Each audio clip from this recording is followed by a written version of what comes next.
Let me show you the perfect blowout effect with overnight curls using just 4 rollers. So I have towel dried hair and I'm gonna use a bit of hairspray conditioner for my hair to be shiny when it's done. Make sure to brush it all out and apply the hair mousse. This way your curls stay for longer, and make sure to go to the roots because this is gonna help you to get that volume.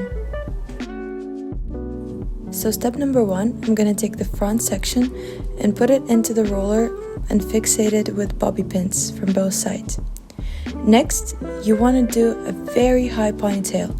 This way it's gonna be comfy for you to sleep. Divide your ponytail into 4 sections and use your rollers to roll them inwards, as well as fixating it with bobby pins from both sides. And now you're ready to sleep. It's the next morning and now let's check out the results.